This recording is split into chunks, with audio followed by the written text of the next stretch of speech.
Coming up next, we're going to discuss the ESPN Football Power Index and what it says about the Oklahoma Sooners here on Locked On Sooners.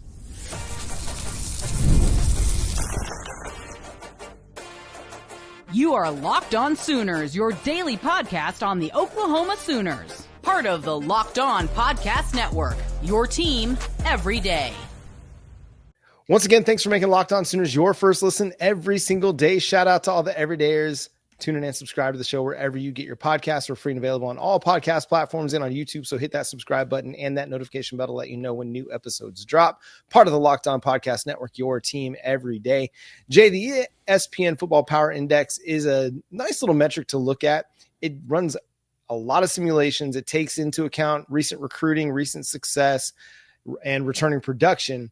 And let's just go down the list here, and we'll look at where the SEC stacks up. So the top 5 in the SEC: Texas, Georgia, Alabama, Texas A&M, and Tennessee. Jay, if you're looking at the ESPN Football Power Index and you're looking at the top 5 there, are there any surprises to you? No, I mean, everybody's extremely high on Texas because they're recruiting over the last few years. Same thing with Alabama and Georgia. So I expected those. Ohio State, of course, we knew was going to be up there. I mean, to me, the fact that Ohio State's not top 5 is kind of weird. Tennessee being top 5 is a little bit wild to me as well. But hey,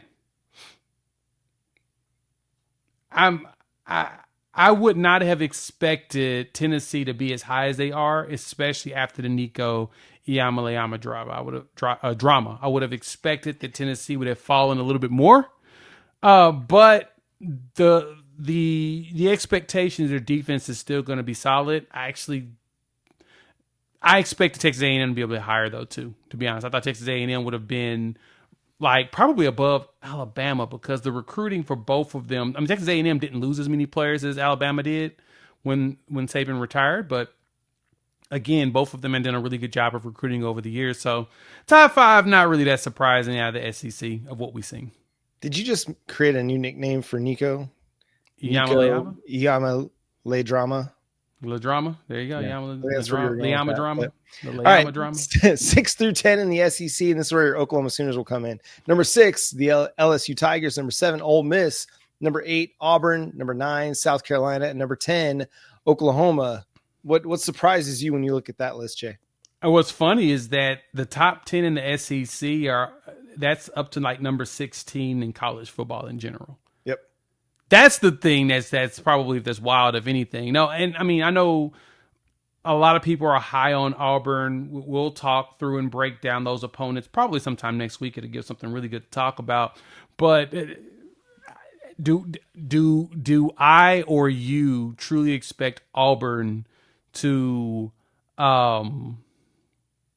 really be that good without knowing what they actually have yet? I mean, I know that their line's a little bit more veteran. We talked about a little bit of that stuff, but Auburn feels like the computers like them, and we'll let them have that.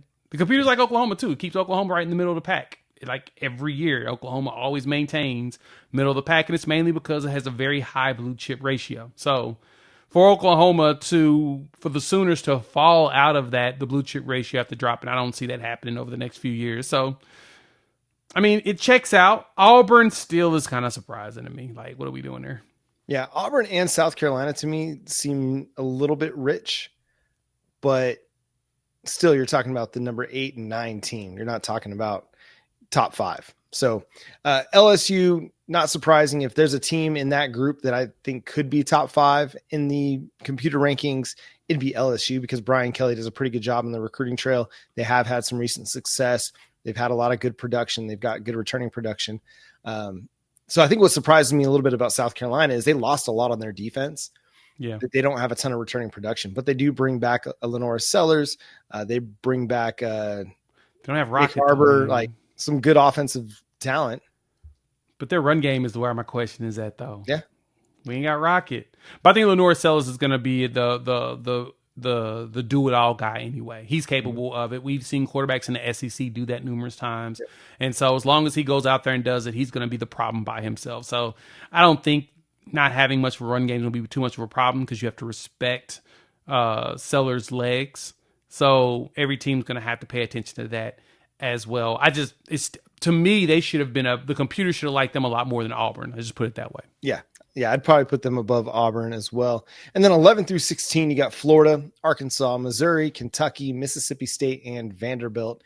Man, Missouri fans talking a lot for a team that's ranked 13th in the SEC in the ESPN Football Power Index. They're behind Arkansas. Ew. And they're probably barely above Kentucky as I go look at it now.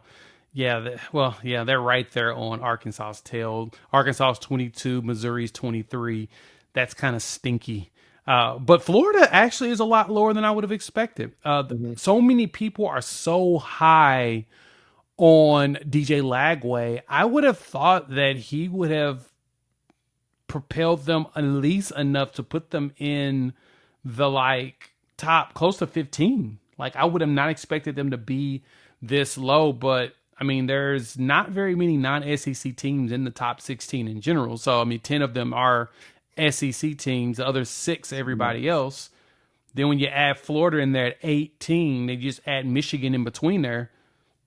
I mean, 11 of the top 18 teams is in the SEC. Checks out. Now let's see us do it on the field. I need Florida to go out there. I need Florida to cook Florida State. I need them to beat up on Miami. Beat your in-state rivals. That way, all of this shows consistently, and nobody can complain. Yeah, and I don't really have much issue with Oklahoma being above a team like Florida or a team like Arkansas. You know, Arkansas had a bit of a resurgent year last year. With Florida, I think I need to see Billy Napier do it again, or at least have as good of a year as they had last year with DJ Lagway.